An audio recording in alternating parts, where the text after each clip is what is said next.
Hello, everybody, and welcome to another episode of Box Office Talk. This is the show where I break down what happened at the box office, see if my predictions for the top 5 are correct, then make predictions for next week's top 5. So let's get right on into it. Last week, I predicted the number 1 would be A Haunting in Venice, number 2 would be The Nun II, number 3 would be The Equalizer 3, number 4 would be My Big Fat Greek Wedding 3, and number 5 would be Jawan. And unfortunately, I only got 2 out of 5 of my predictions right for this weekend, and I was honestly kind of interested to see how, the number 1 spot would play out. And I think I was a little more surprised, and I'm sure the rest of you are as well, because nobody got their predictions right for this weekend. Someone got really close, but another movie and their predictions flip-flop. So let's just dive right on into it. Number 1, once again, reiterating, it was so close. I was so close to getting at least a better score than just a 2 out of 5, but number 1 was actually The Nun II, yet again. Now, it did drop off a little bit, like a little over 50%. It wasn't like a huge drop off, but also in comparison, like it's not like it opened up like in the 50s as well, like it opened in like the 30s, so the difference is a little different as well. But still, it was able to cling on just a little bit more, making 14.7 million this weekend, adding to a domestic total of 56 million. So for the domestic Conjuring list, it has outgrossed La Llorona by 2 million, and now it needs 9 million until it outgrosses The Conjuring 3. Very funny that the lowest earning Conjuring universe films so far are the ones directed by Michael Chavez, who just did this movie. So as soon as it gets that extra 9 million, it'll outgross the other 2 Chavez Conjuring movies, and then, any other ones that it's going to be able to outgross then.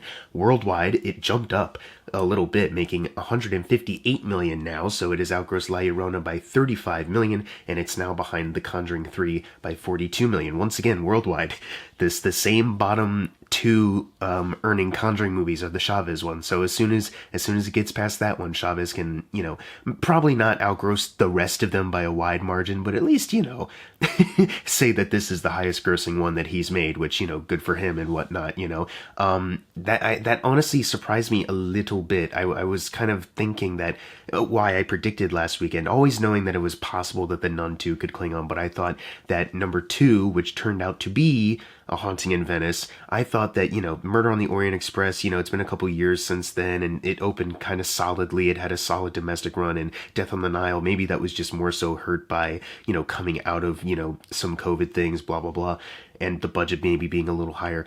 But I guess once again, and we're going to talk about the difference in the openings, but I guess once again, this just isn't a series that is really attracting too much attention. Now, we could see a bump in worldwide releases, maybe. This is a movie that is set, in a place not like America, and usually when that happens, the territory in which that movie takes place, gets a little bit of a boost, or if it's near there. So we'll see how that plays out. I mean, as we just saw, it seemed like The Nun II kind of had a little bit more of a boost since last week's, and that's mostly because of worldwide territories. So this weekend, it made 14.5 million, so it just was not enough to crack The Nun II. And maybe when the official numbers come out by Monday, tomorrow, it will say, actually, the number 1 champ was Hercule Poirot by Kenneth Branagh. But right now, it's looking like it's losing. Made 14.5 million, which compared to Death on the Nile, it did make 2 million over that opening weekend, but it's still below 14 million for Orient Express. So Orient Express was the clear winner as far as the opening weekends, and it needs 31 million until it outgrosses Death on the Nile. If it can have a little bit of a solid hold, like some other movies we'll talk about a little bit, we might have a chance here. And the budget is only $60 million, and worldwide, it may not look great right now, but it is sitting at 37 million. It needs 93 million to outgross Death on the Nile there. It's nowhere close to outgrossing Murder on the Orient Express, but if it can have a solid enough hold to at least not just make more than Death on the Nile, but at least double this budget, the Kenneth Branagh Hercule Poirot series can maybe go out on a high note. Then again, I never thought that they would make another one of these after Death on the Nile, didn't really make back its budget, or it did its initial budget, but it didn't double it, which is the usual standard for if a movie's a success or not. So I don't know, man. I don't know if they did plan on making more of these, or if this was going to be the concluding, chapter for the Poirot series played by Branagh, but yeah, not really going out on a high note, which is a bit of a bummer, because in my opinion, this was my favorite one by a little bit. I'm a little biased because it is a horror movie, but also it's probably the best directed one that he has done. So if you were skeptical about seeing it, I would say at least give it a chance just to see what kind of filmmaking is on display. Like the whole time I was kind of thinking like so many of these shots feel like they're from like a gothic like horror movie from like the 40s or 50s, like the camera angles. Someone tweeted like it feels very in the vein of like trying to evoke like an Orson Welles kind of image, and it's like, yeah, absolutely. Just the frame is in color, and there's some pretty solid scares as well. I would say for a movie that isn't like The Exorcist, you know what I mean? Like it's still a murder mystery, and it has these other elements though, part of the paranoia of the whole thing. But I would seriously recommend checking this out if you're skeptical. Maybe this movie, like I said, can hold over well in the next couple weeks. But we're gonna have some stiff competition when the big blockbusters start to come again in October. Let's move on to number 3, which was The Equalizer 3. Part of the reason why I think something like Venice could potentially hold over, because this one has also, slowly but steadily, making its money back. It made $7 million this weekend, which adds to a domestic total of $73 million. It is still $25 million away from outgrossing the original and the sequel, but worldwide it is sitting at $132 million, which is still $60 million behind the original film and the sequel, but more importantly, it's $8 million away from doubling its $70 million budget, which by our standards and a lot of people's standards, the basic standards, we can count the movie a success at that point once it doubles its initial production budget. So that I think is the most important thing, especially for this, which I'm pretty confident they weren't thinking about doing Equalizer 4. This is meant to be the concluding chapter. So if they can at least go out on that kind of note, and it's still looking to kind of end its run, maybe not as close to the other movies, but pretty consistently with how those other movies ran, you know what I mean? And those weren't bogged down by a writers and actors strike. So let's move on now, because I really don't have much else to talk about other than, good for Equalizer 3, slow and steady. Number 4, not having the same luck, My Big Fat Greek Wedding 3, making $4 million, adding to a domestic total of $18 million. I still couldn't find the budget for this thing. Like I said, though, just based off of the other two films, I'm estimating maybe $20 million for this one. It still needs $41 million until it outgrosses the second film. It's nowhere near the first one. Worldwide, it is sitting at $23 million, and it is $69 million away from outgrossing the second one. And if we're going by my theory that the budget was maybe around $20 million, it's $17 million off from potentially doubling that. So I don't know, it's still in the top 5, but I don't know for how long. It's kind of baffling that, this movie even exists, that they thought, the fan base is so strong, we can get away with making another one for the money that they did, even if it was pretty low. I don't know, man. Yeah, this is not having the same luck that The Equalizer 3 has had, you know what I mean? It's not held over pretty well. Let's move on to number 5, though, and no movie has this movie's luck. Barbie, squeezing back up over Jawan, making $3 million, adding to a domestic total of $626 million. So for the all-time domestic runs, it has outgrossed The Avengers 2012 by $3 million, and it now needs $26 million until it outgrosses Jurassic World, and at that point, it enters the official top 10 highest-grossing domestic runs of all time. So right now it's at number 11, and if it can make $26 million more dollars and outgross Jurassic World, it is there. And the fact that it will be re-releasing next week in IMAX, that could be a really good push for that. We'll get more into that when we get to the predictions part of this video. Worldwide, it is sitting at $1,407 million, so it's still behind Frozen 2 there for the all-time worldwide runs list by $46 million, so it still has a way to go until it outgrosses that there. Like I said, there could be a potential push when it's re-released in IMAX theaters. In this case, I'm not sure how much it will need until it gets into a top 10, but I think domestically I mean, the entire run of this movie is so impressive enough. It doesn't need to break another record to be more impressive. But like I said, it was able to outgross Jawan. Jawan coming in at number 6 this weekend, made $2.49 million, adding to a domestic total of $12 million. And worldwide, according to Wikipedia, it is sitting at 797 crore, which, like I said last weekend, I'm stupid and I don't know what this is. Will I look into it? No, because like I said, I am incredibly stupid. But I'm assuming this is good, because I mean this is double its 300 crore budget, a little over that, so yeah.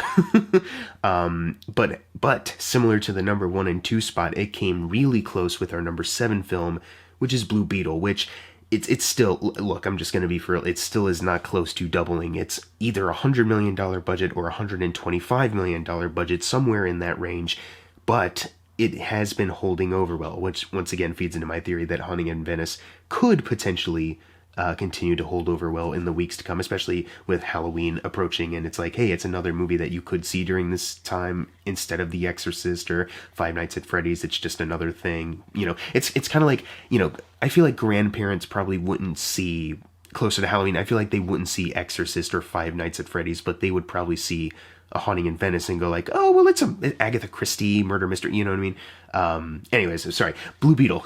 It made 2.47 million, really close to Jawan, so similar to number 1 and 2, it could, when the official numbers come out on Monday, it could maybe squeak above that, but right now it's looking like Jawan has the lead, but that adds to a domestic total of 67 million, so still 17 million off from Birds of Prey. Worldwide, it is sitting at 117 million, which is still 15 million off from Shazam 2, so, I think the most impressive part is that there are at least some audience members who are convinced to come see it at least. So it's been able to stay in the top 10 at least a little bit longer than your Shazams, or most importantly, The Flash, which was embarrassing how quickly that fled, for a big tentpole movie like that.